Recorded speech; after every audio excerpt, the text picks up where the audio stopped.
Welcome to the Bend Don't Break podcast. I am Aaron Schweitzer, your host, along with Central Oregon's most grounded reporter, Laurel Bronze. This podcast is powered by The Source Weekly, Bend's locally owned newspaper. Our guest today is Peter Sparks. He is the professor of psychology at OSU Cascades. He has a dual major in biochemistry and psychology from Michigan State and a PhD from New York University. Over the last few years, Peter's developed a reputation as a great resource for people interested in learning more about psychedelics. He's led a number of workshops that explore society's changing attitudes towards these drugs and how psychedelics have been used both therapeutically and recreationally through history. We wanted to have Peter on today in light of Measure 109, which is on the general election ballot that all of you hopefully receive now. If passed by voters, it would legalize the use of psilocybin in a clinical setting. It would make Oregon the first state to allow some legal use of the drugs. And for full disclosure, our Source editorial board endorsed Measure 109. So this is a somewhat timely interview. So Peter, it sounds like you've been studying the mind-body connection for most of your career. How did you get involved in this branch of study? What led you here? So I think I've always been sort of interested in drugs. I blame it all on the classes I took in elementary school that were trying to teach me how bad drugs were back in the 70s. I did learn back then that, tobacco is a bad thing. And I would harass my mom, who used to smoke back then, to try and get her to stop smoking. But for some reason, I was always sort of fascinated with these other weird drugs like LSD. And so when I got into undergrad and I was kind of trying to figure out what I wanted to do, I still carried a lot of those interests with me into undergrad. And it was really this sort of moment where, to be honest, I started meeting people that had actually done LSD, and the way they would talk about it and the things that they would say would happen while they were on it became really fascinating to me. As a biochemistry major, I knew a lot about molecular structure, but the question of how do these molecules do all of these sort of mentalistic things was a fascinating question to me. Sure. And then that's when I started getting into brains and wanting to understand brains. And so my pathway was sort of more along the lines of, I wanted to understand how brains really worked, and then I could understand how drugs might affect them. And that's I thought for a moment there, I thought you were going to say that your mother's reading Alice in Wonderland to you prior to bedtime might have had some influence. But yeah, Hunter S. Thompson was her favorite author. No, and she smoked cigarettes the whole time.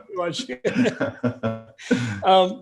Well, Peter, could you describe for us what psilocybin is and how it differs from LSD, and maybe talk a little bit more about hallucinogenics in general and how they work? Yeah, that's really important to understand.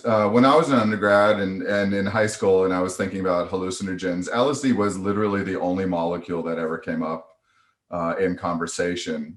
Since then, what I learned and what we know is that there are actually a huge number of molecules out there in nature or made in factories that can create hallucinatory states.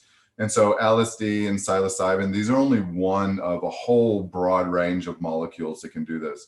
And so I think people need to be careful when they talk about hallucinogens. There's a wide variety of what they could possibly be talking about specifically. Sure. So psilocybin is a molecule that is naturally made by certain fungi and these psychedelic mushrooms.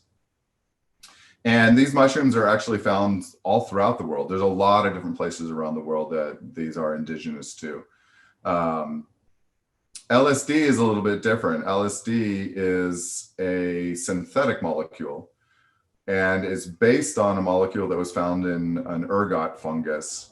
But they took that molecule in the ergot fungus and then tweaked it in the factory and created or synthesized the LSD molecule from it. Is there any rationale or support for people who like all things organic versus things that are synthetic? mushrooms over tabs, is that a Yeah. battle in your world? So generally, no. I mean, a molecule is a molecule is a molecule. It doesn't matter whether nature made it or it was made in a factory. Nature certainly makes a lot of molecules via plants and animals that are extraordinarily toxic and bad for us.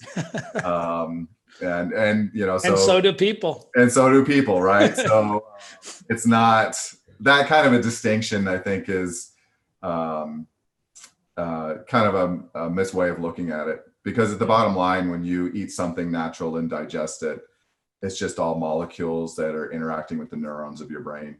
Yeah, because that was always how my high school classmates would sell the difference. Right. Oh, this is way more organic, softer, much better. Right. Yes.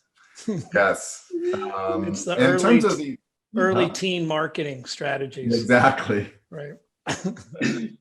Can you tell us a little bit about the benefits of psychedelics, mental, spiritual, emotional?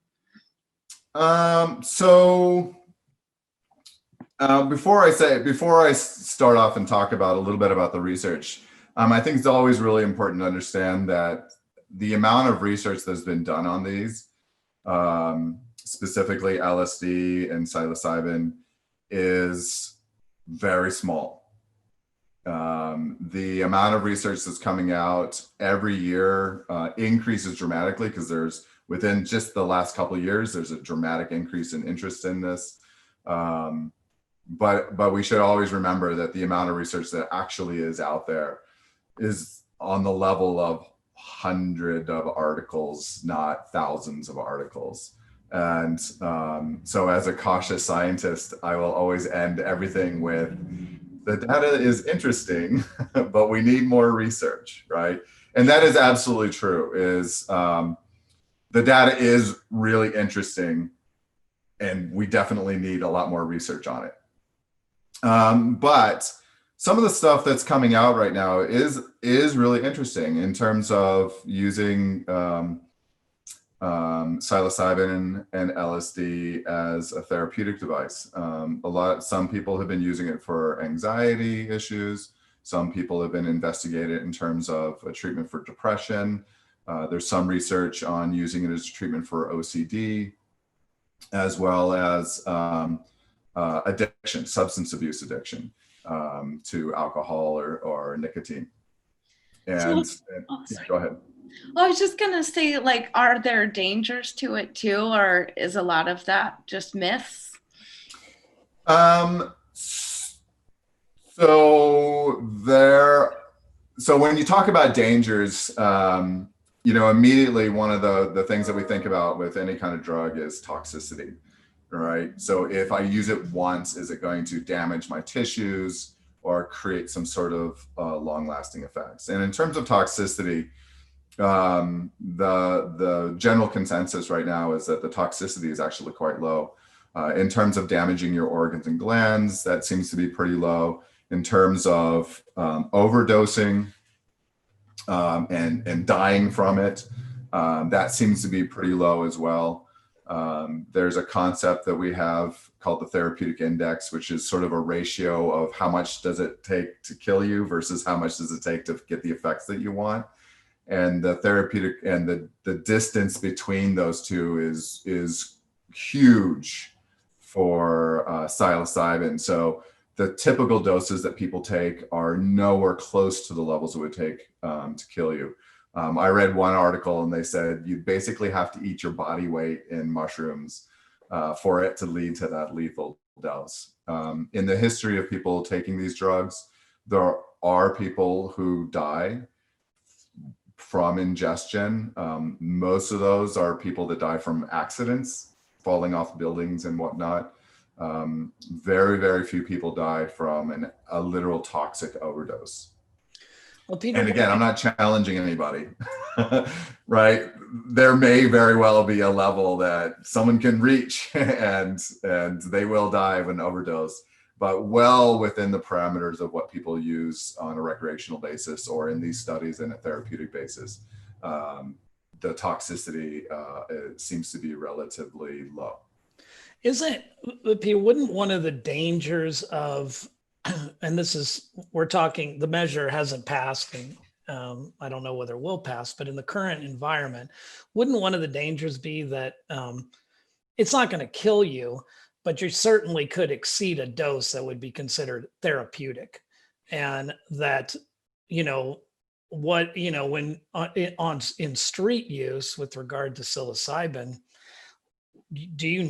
people don't know what level of psilocybin they're taking or ingesting at any given time? Yeah, that's the biggest problem with unregulated / illegal substances, is that because it's unregulated, you absolutely have no idea what you're doing.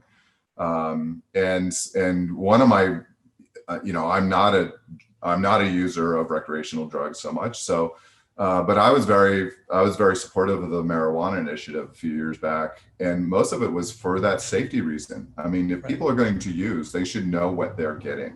They should know what the contents of the concentration of the drug is. They should know that their drug isn't adulterated with other pesticides or anything else that people might have sprayed on those plants. And I definitely feel strongly about that with a lot of other drugs that people might take that are deemed illegal, but people are still using them. And one way of trying to make it safer, I believe, is to regulate them. And so with psilocybin, that's very true. When you get a bag of mushrooms that someone sold you, do you know that these are actually psilocybin mushrooms? Maybe they are something else. It's not like no one has ever been sold, criminy mushrooms from Safeway. That happened to me. No, right. But it could be something else, right? Somebody could have just picked up some random mushroom off the forest floor and said, "Oh, I'm going to sell this as psilocybin." Sure. And it could actually be toxic. So with illegal substances, I think everybody has to be really cautious about what they're doing. In the realm of the people who are taking these kind of drugs for a spiritual experience, not necessarily a therapeutic experience, which would be a kind of a different classification. How do you feel about the emergence of the guidance counselor, the person who's going to walk you through your experience, as opposed to your friends or other laymen? Yeah, so I think that's a really important distinction. When people take hallucinogens like LSD and psilocybin, one of the negative effects that can happen is you can have a bad trip. In other words, instead of your experiencing being joyful and having a sense of awe, or even mystical in nature, it can be completely the opposite. It could be filled with dread and fear and intense panic and anxiety. And that's what a bad trip is. And so part of having somebody there that's useful is, if you're having a bad trip, some sober person can actually help you through that experience and talk you down, help you sort of understand that you're safe, that you're in control, and can turn that around and start making it to become a more pleasant experience. So that's that part. But in terms of what this ballot is interested in is helping make psilocybin more of a clinical therapeutic device for mental disorders. And in that respect, then having a counselor, if that's your goal, then having a counselor that understands mental disorders, understands the proper therapeutic techniques, that's the person that needs to be there during your psilocybin experience. In some of the research that's been done where they've shown psilocybin can reduce depressive symptoms or reduce anxiety levels, some of those studies actually aren't giving people psilocybin alone. They're giving people psilocybin. They have a guidance counselor, a mental health treatment counselor that is helping them internalize the experience as a therapeutic mode. And then they have therapeutic sessions afterwards. So all of that combined with the psilocybin is really, it has been shown to reduce anxiety and maybe even reduce the depressive symptoms. So Peter, for listeners, how is it that a hallucinogenic in a certain dose would actually help someone's mental health condition? Yeah, it's a little bit of a There's a leap of faith there. well, I mean, I think okay. So as a scientist, Well, anytime you're taking hallucinogen, you're taking a leap of faith. But aside from well, no, I would say the faith I'm leaping off of is the hundreds of so studies that have been done, and it is starting to look really super interesting and supportive of the idea that some controlled, moderated use of psilocybin might be helpful for some people. But the thing that's sort of the weirdness of it is there's still a lot of people that actually are saying like, well, but LSD and psilocybin are actually putting people into a temporary psychotic state. Right. It's just that when they come out of it, it seems to have all of these beneficial effects that linger, which is weird and hard to understand how it happens. But here's the thing that's really interesting about LSD and psilocybin together is that makes it different than other kinds of drugs like antidepressant medication. One is for some of these studies, it really looks like having one or two experiences with psilocybin is enough to reduce anxiety or depressive symptoms for weeks or maybe even months. So it's not something that you have to do every day. You take your, like every day you might take your Prozac. This is sort of like you have this 1, 2, or 3 experiences in, 1 or 2 week period. And then for months without any other medication, you could have reduced symptoms of anxiety and depression. And that's fascinating, right? So what that does suggest though, is that there's something about not the pharmacology of the drug that lingers, but there's something about the experience that you get in this hallucinatory state that has lingering effects, right? Sort of like the experience of joy that you might find climbing a mountain would have lingering effects. Sure. Or the experience of something terrifying might have lingering effects. It's more like the experience. And one of the things that's really interesting about the research is it really does strongly suggest that the anti-anxiety and antidepressives, the effects that it has, actually correlates with how mystical the experience was. So the right? more mystical, the better the therapeutic. Absolutely, absolutely. And that's really interesting. And that does suggest that it may be more related to the insights that you're gaining and that feeling of interconnectedness with the universe. That is something that really has an impression on you. And that's what sort of lingers, almost like it changes your perspective on the world and life. And that's what lingers. And that's what's related to the reduction of anxiety and depression. Fascinating. Can you give us just a short history of psychedelics in the US? I mean, I guess for thousands of years, indigenous cultures used it, and then it was illegal, and now there's a renaissance. Yeah, so there's hallucinogenic plants all over the world, right? So almost every part of the world has some indigenous species and some indigenous population that ate it by accident or intent and had this interesting experience. I think in most of those cases, strong hallucinogens tends to be accepted into a culture as something that is done occasionally, something that has a spiritual component to it.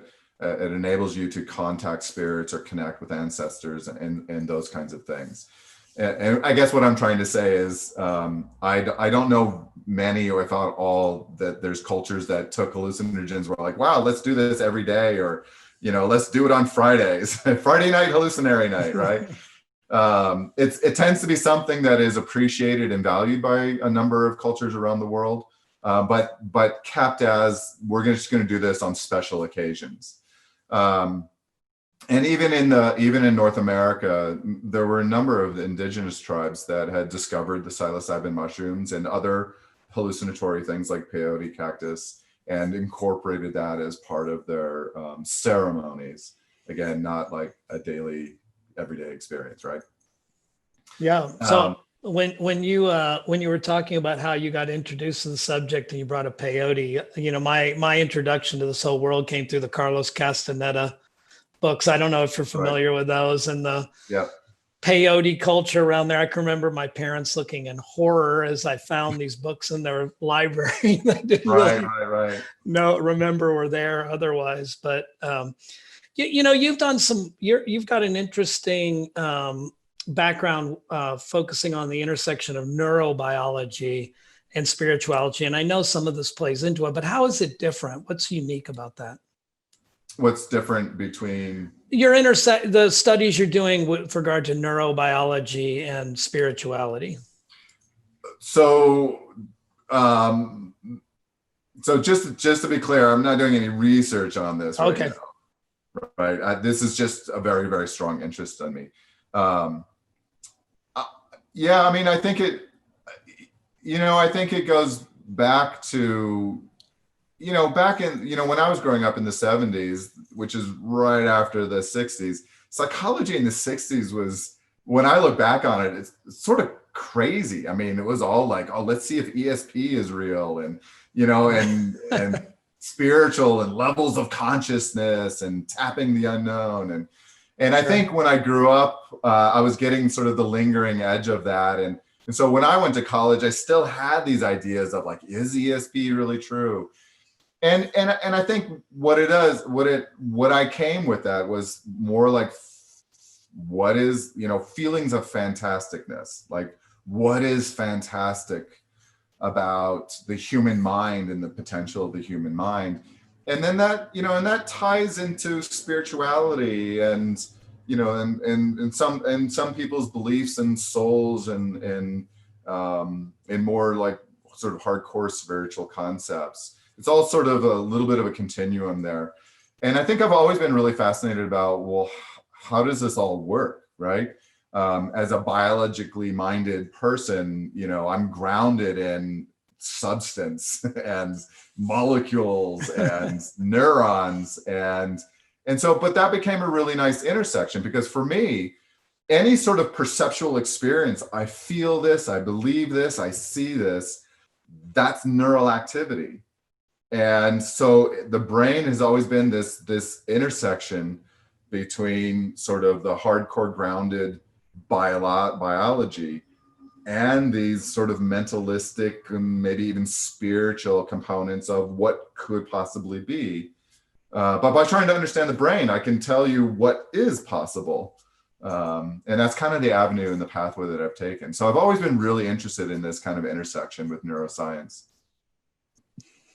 What do you think it is that has inspired this renaissance of research, it going from this like Schedule I controlled substance to, Harvard University, Johns Hopkins having whole labs dedicated to it? Yeah. Part of me is like, I don't know. This is really weird.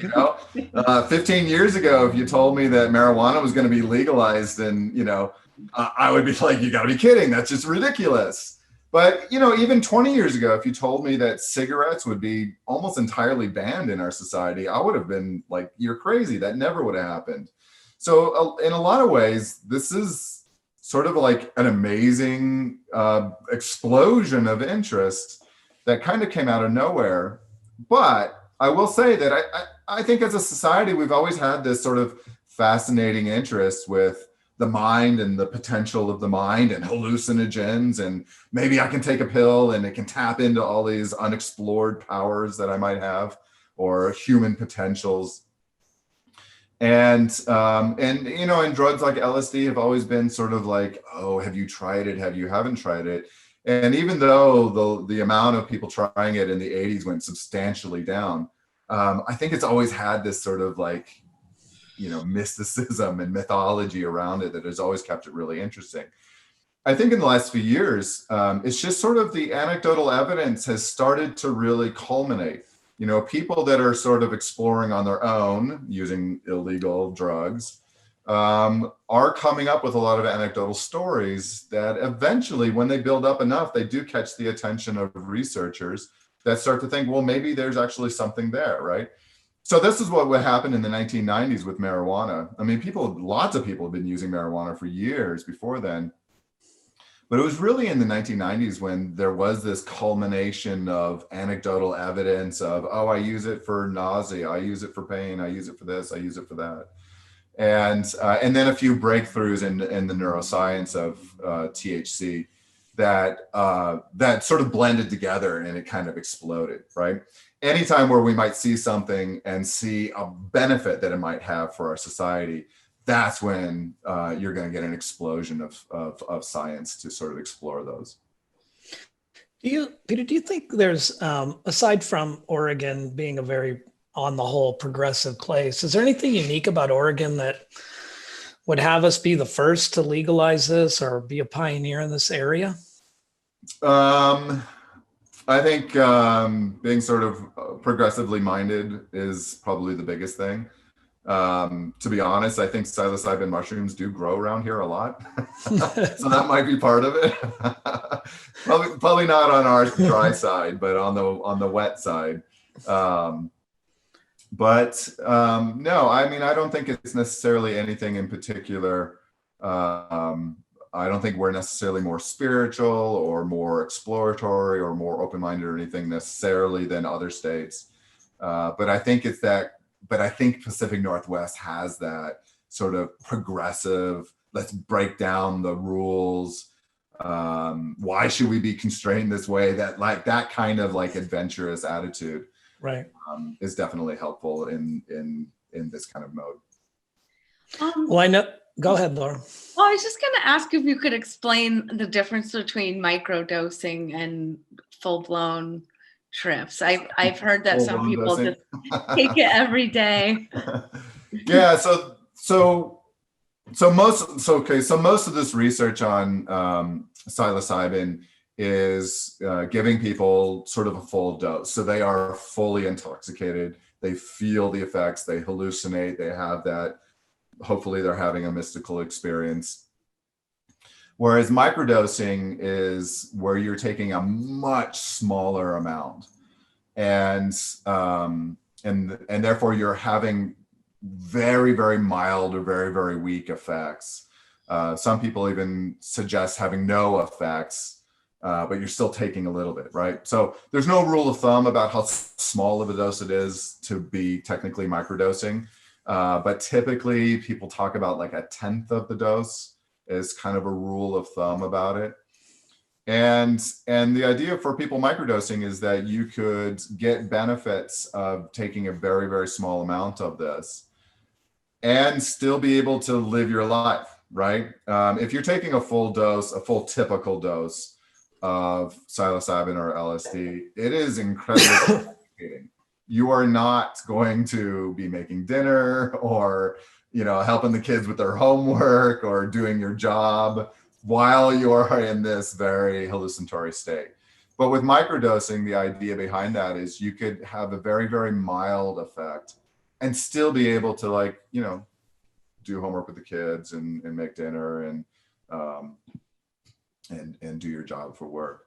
The hope is that by microdosing every day, dosing every day or every 3 days or maybe once a week, that you are actually getting the benefits that we can see with larger single doses, but you're doing it as a smaller, more consistent manner.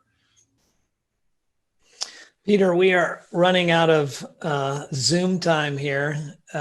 Is there anything that we might have overlooked or something you want to discuss to our listeners?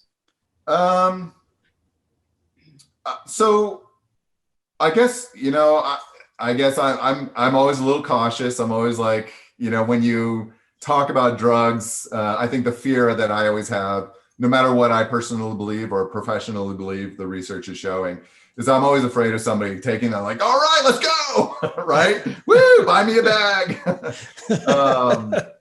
Well, that was the purpose of our podcast, I thought. So. I'm just kidding, listeners. Right. Who's advertising on the show? Right. So I always say at the end, people should be really cautious. I think one of the things you really have to understand is first understand your own person before you dive into the world of psychedelics.